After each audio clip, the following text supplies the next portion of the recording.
Section 24, Filling of Vacancies. Section 24 is the area of our contract that covers how we bid for new crew positions and how we train for new crew positions. Let's start with some new definitions. Awarded. The word awarded in the new Section 24 is like a vacancy in the current contract. It is like today. You will be awarded a new crew position by placing that seat above your current position in your standing bid. You placed it above your current crew position because you wanted to go there. Therefore, you are awarded a new crew position. Assigned. An assignment is like an excess in the current contract. You may be assigned to a new crew position when your current position is overstaffed. An assignment is a crew position that is below your current crew position in your standing bid because you really don't want to go there. Therefore, you are assigned to a new crew position. Assignment right of return. This process allows a pilot who was assigned from a crew position to return to his previous crew position if there is a vacancy in his prior position within 18 months of being accessed out. Now let's talk about standing bids. In the current Section 24, once a posting closes, your standing bid remains in effect until you go into VIPS and change it. In the new Section 24, your standing bid will reset to your current or new crew position after each system bid closes. Although your standing bid is reset to your current or new crew position, you will be able to go in and change your standing bid just like today. Also, currently when bidding for crew positions, you are limited to increments of 10%. That has now been changed to 5% increments. Now let's talk about the way the new Section 24 will handle what we have known in the past as postings. In the current contract, there could and have been usually two different types of postings, sometimes separate, sometimes combined. These included vacancy postings and excess postings. With vacancy postings, there were two types, primary and secondary. Primary means just that. The company posted for X crew positions and you are awarded one of those fillers. Secondary was meant to capture an award that took place because of someone bidding out of a crew position, which created an open position that needed to get filled. With excess postings, those included two types. In your standing bid, if you placed a crew position higher than your current position, you were considered to have bid to relieve the excess. If you had the new crew position lower than your current position, that was considered an involuntary excess. And to make things even more complicated, sometimes there was a posting that included both vacancies and excesses. In the new Section 24, all those movements have now been combined into one process, which will now be called a system bid. Here is how the new system bid process will work going forward. There will be no more guessing on whether a company will fill secondaries because every system bid posting will contain the following, and there are no secondaries. The system bid will list current, minimum, and maximum staffing levels for every crew position, the most junior and senior pilots in those crew positions, the anticipated start of training dates, and the anticipated ITU footprint for each crew position, along with monthly throughput for each crew position. Each system bid will be open for a minimum of 14 days or 28 days for system bids containing a new base. Each system bid will have at least one practice bid between 7 days and 3 days prior to the bid closing. A system bid may not be amended after its opening, however, it may be canceled.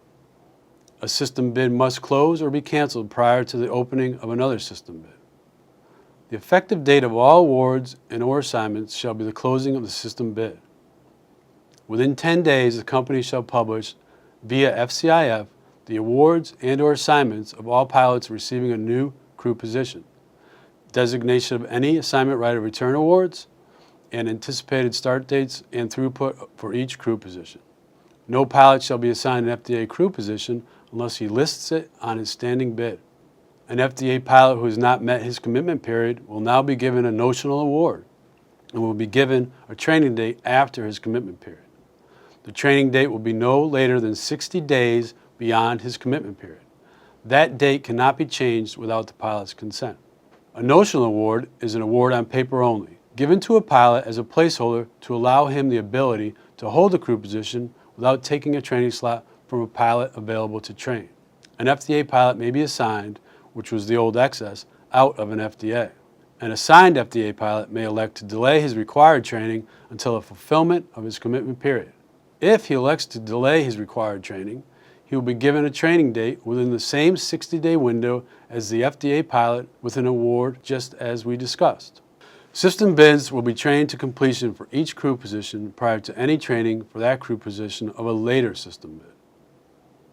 One of the improvements we sought was the ability to bid for ITU training slots on a monthly basis. Here's how it works. Under the new 24, you will bid for and be awarded training slots based upon seniority. 18 days prior to the close of the monthly bid, the company shall publish a training bid package containing the following training start dates for all known training slots. Number of training slots, eligible pilots who are awarded or assigned a crew position on the system bid. The training shall be open for a minimum of 7 days. A pilot who bids for and is awarded and/or assigned a training slot shall know his training slot date prior to bidding for his monthly bid award. Although training slot awards are based upon seniority, there are some cases where a pilot may be denied a training slot. If a pilot is denied a training slot, he will receive a penalty payment or slot denial payment, which I'll talk about in a minute. There are 4 reasons a pilot may be denied a training slot. Staffing needs in the from crew position. Basically, they need to keep you in your current position because there are shorter pilots in your seat.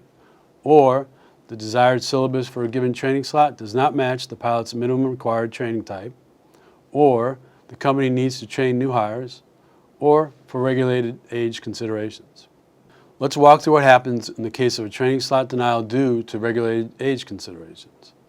A pilot will be awarded a new crew position on a system bid regardless of his age. Then the company may deny a pilot a training slot if he is within 24 months of the regulated age at the start date of the training slot he would have been awarded or assigned.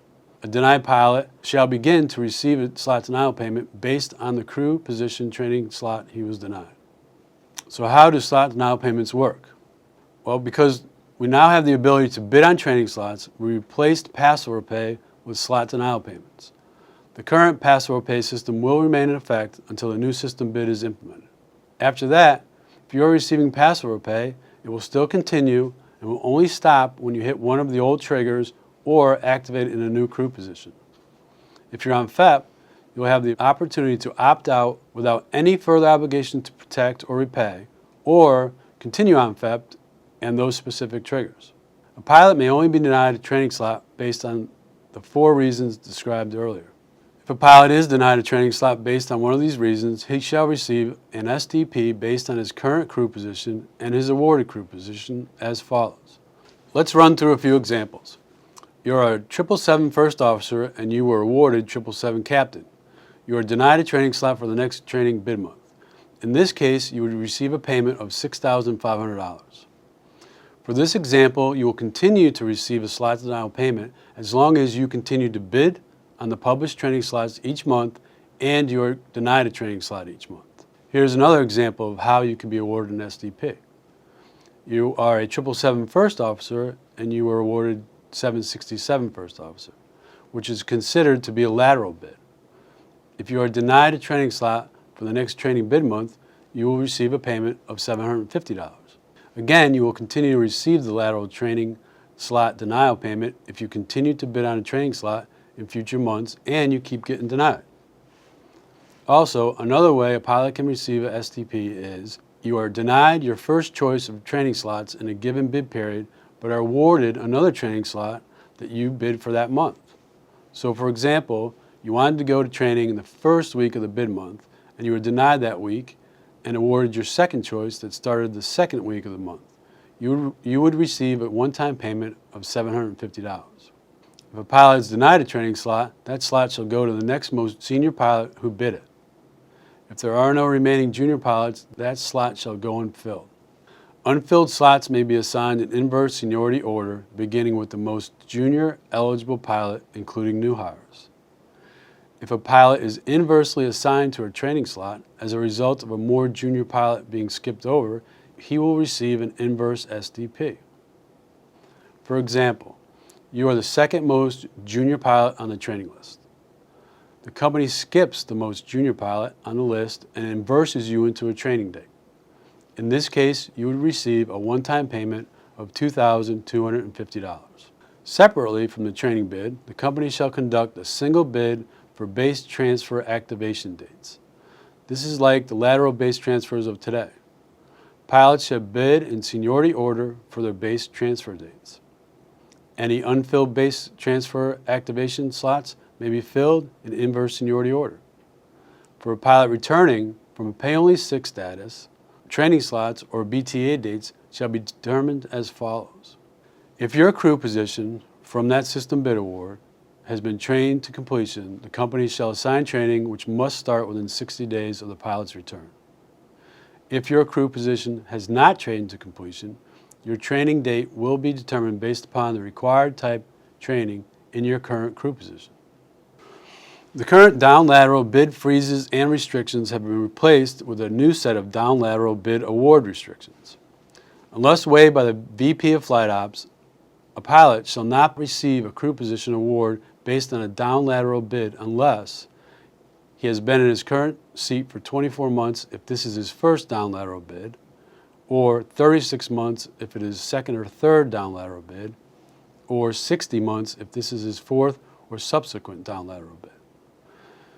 A pilot subject to a down lateral bid restriction may receive a down lateral bid provided he is bidding to an FDA, he's returning from an FDA after fulfilling his commitment period, or he's bidding to a new aircraft within the first 24 months of the first system bid for that new aircraft, or he can no longer hold a crew position due to legal restrictions. At the date of implementation of the new system bid procedures, all pilots will be considered to have 0 down or lateral bid awards, so everyone will start with a blank slate. Bidding to or returning from an FDA, or if you are forced to down lateral bid because of legal restrictions, will not count as a down lateral bid. The company may pre-assign new hire crew positions to the FDAs. All new hires will start on the same day, eliminating the seniority inversion of FDA pilots starting before everyone else. We also established new hire junior activation compensation that is similar to the current new hire passover pay. Those are the highlights of Section 24, filling a vacancy.